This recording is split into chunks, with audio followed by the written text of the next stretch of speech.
The winless Giants visit the Rockies, and Pete Alonso smacks an early 2-run shot off of Will Bednar to shoot the Rockies in front 2-0. Bottom 3 with the bases loaded and nobody out, Brendan Rodgers hits a sacrifice fly to left field to score Rafael Devers. Adley Rutschman hits a 2-run double into the left center field gap, and the Rockies get out to a 6-0 lead. John Curtis then throws this beaut of a slider to secure the Rockies' 8-2 win en route to a 2-game sweep of their rival, the San Francisco Giants, and leaving the Giants 0-7. But it wasn't all rainbows, as Aroldis Chapman is out for 1 to 2 months with a shoulder separation, and Aaron Marquez is out 2 to 3 months with a torn right finger ligament. Rockies have a chance to take 3 out of 4 from the Padres, where Jorge Soler was shipped in the offseason. This web gem from Rafael Devers at third helps keep the Rockies 2 back, ending the 4th inning. In the bottom of the 5th, Jason Dominguez blasts the equalizing 2-run shot off of Brad Keller, tying the game at 2. But Jorge Soler did get his revenge by taking Devin Smeltzer deep for a 3-run shot to left to get the Padres up 3, 5-2. Pete Alonso gets the game tied once more with this 3-run moonshot of his own. 5-all. The bottom of the 9th, however, Trent Grisham smokes a double off of Jonathan Loaisiga, and John Curtis is brought in to hold San Diego back. But he can't, as Jake Cronenworth slaps a single to left and brings Grisham in ahead of Chris Bryant's throw to walk it off and get the series split. Padres win it 6-5. We learn that Anthony Rizzo will be out for 1 to 2 months with a torn hamstring, and all these injuries is going to give Boone Ramo and Derek Watson some chances to prove their worth at the major league level. We look to avoid a sweep on the road in LA, and Rafi Devers wanted to make sure we did, cracking this Dustin May pitch out of the park for a 2-0 lead. Mookie Betts gets an RBI single off of Jonathan Loaisiga in the bottom of the 8th to cut the lead in half, but Will Smith is fooled with a slider and he can't drive in the tying run. Emmanuel Clase comes in and he gets 2 strikeouts and this ground out of former Rocky CJ Cron to secure a 2-1 win and avoid the sweep. It's the last game of a 4-game set against the Philadelphia Phillies, and the Rockies are looking to split. Aaron Savale does a great job of making sure it's scoreless until Chris Bryant is able to take Ranger Suarez deep to left in the bottom of the 6th inning and take a 2-0 lead. New Philly Anthony Rendon smacks one out to right, and it comes off of Zach Veen's glove to allow a double and put the tying run on third base with nobody out.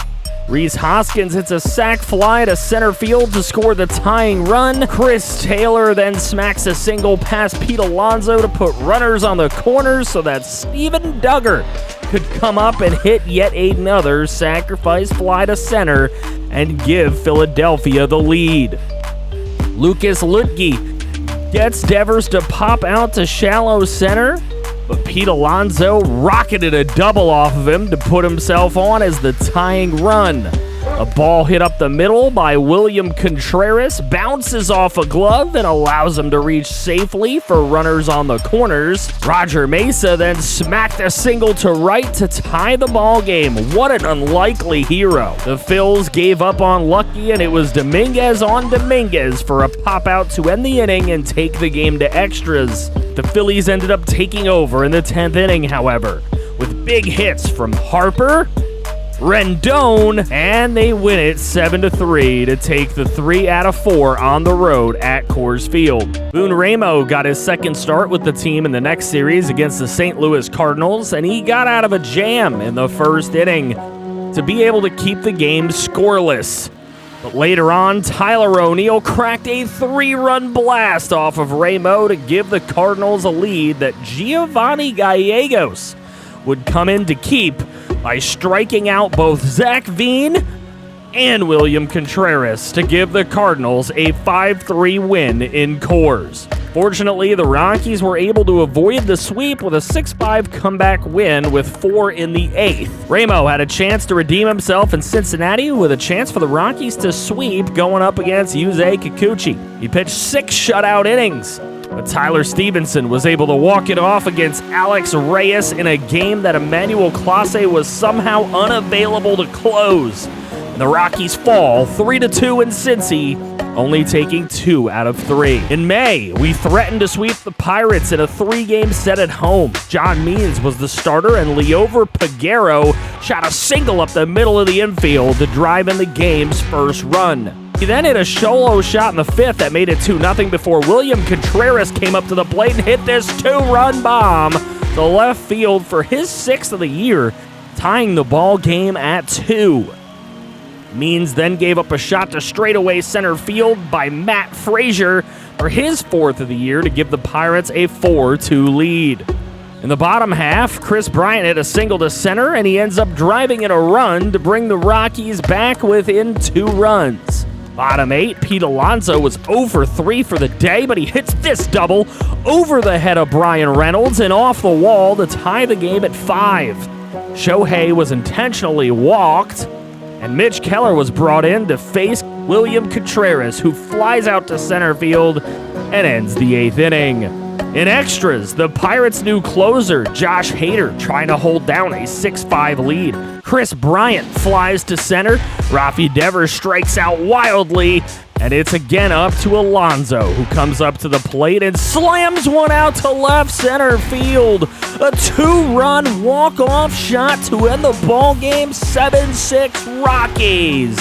Alonso also brings the Rockies back here late and wins it after bringing them back earlier on to tie the ballgame at 5, and the Rockies sweep the Pirates at Coors Field. Later on in the first of 3 games against the Miami Marlins, who are having a surprisingly good year this year, and it's Sandy Alcantara against Aaron Savale. Dom Smith ends up singling a run home in the bottom of the 2nd so that the Marlins could get an early lead. The top of the 4th, Zach Veen doubles into the corner in right field, bringing home 2 runs to give the Rockies a 2-1 lead. Veen then scores in the bottom of the 7th on this sacrifice fly by Brendan Rodgers, and then Emmanuel Clase shutting the door in the bottom of the 9th, and the Rockies take the win 3-2 on the road. The Rockies were close to sweeping, but they blew a 6-1 lead by giving up 1 in the 6th, 7th, and 3 in the 8th. Then they lost in the bottom of the 11th, but they did take 2 out of 3 from the Marlins. The Dodgers got us into a rubber game after a 9-3 loss and a 3-0 shutout win, and Walker Buehler was the starter for them. That should have given them the clear advantage since he's pitching at a Cy Young level. However, his defense didn't help him as Tim Anderson gets this one off of the arm of the 3rd baseman. What happened there?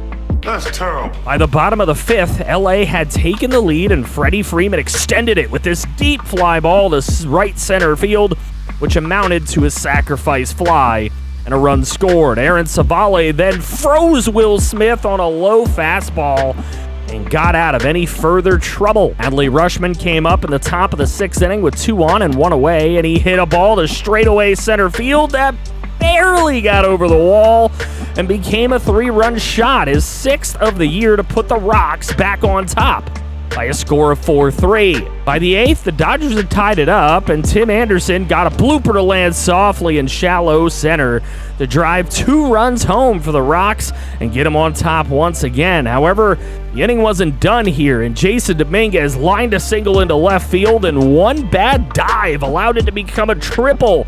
You suck, you jackass. Amounting to 2 more Rocky runs. Rockies go on to win by that very score, 8-4, and take 2 out of 3 from the rivals. Colorado went on to sweep a home series against the Cubs and take 2 out of 3 at Coors from the Reds, winning 7 of their last 8. But later on in the season, we were heading into the draft, and the Rockies only had a first-round pick and a competitive balance pick. In the first round, they selected first baseman Carmen Cedeno. He's a very raw player with a lot of potential and some good contact numbers. With the comp pick, they selected catcher Howard Watson, who's another very raw player with decent contact numbers, but his ceiling isn't quite as high. If you'd like to be inserted into the series as a draftee, please leave a name and I will insert you somewhere into the series. Despite a lot of the winning the Rockies were doing, they still found themselves 1.5 games back of the Dodgers. Rockies looking to sweep the Giants at home, but this double off of Ohtani gets the Giants out to a 2-0 lead.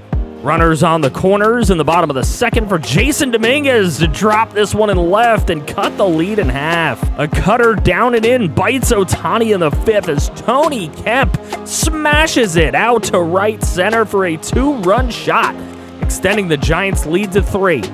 Chris Bryant then places one in center to try to bring home another Rocky, but Anthony Volpe is tagged out down the third baseline by catcher Mike Zunino to end the inning. Anthony Rizzo's welcome back off the IL was an 0-for-4 day and a strikeout in the 9th that helped the Giants seal their 4-1 win. After that, we learned that Shohei Ohtani sprained his ACL and he'd be out for 1 to 2 weeks. So he went on the 10-day IL. Without Ohtani, we split with the Pirates, took 2 of 3 from the Giants, this time on the road, and swept the Padres, so not too bad. As he came off the IL and got 100%, we did take 3 out of 4 from Miami, but we got swept in a 2-game set from the rival Padres and swept in a 4-game set by the rival Diamondbacks. A 6-game losing streak. Oh, you stink! The player dumping begun before the All-Star break as the D-backs then traded Ketel Marte with 2 years remaining on his contract to the Miami Marlins for 3 young solid prospects. Marlins are in that wild card race. Our last game before the All-Star break was at home against a Padres team that we were really tight with record-wise, but they'd been pounding us the first 2 games of the series by a combined 22-6. John Means was on the mound and we were feeling good, but Manny Machado and Jorge Soler had other ideas. Machado singles into right, scoring a run, and Jorge Soler, who we traded to the Padres, need I say that again, blasted a grand salami off of John Means to make it 8-1. This is why you don't trade in division, people. You're so stupid!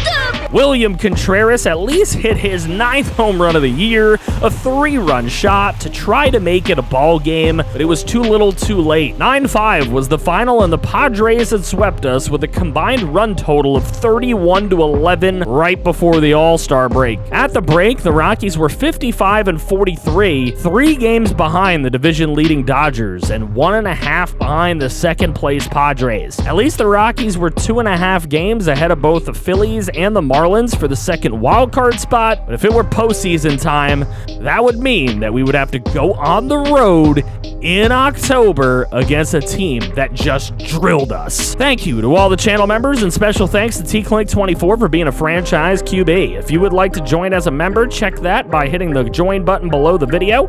Come hang out on Twitch as well and have some fun.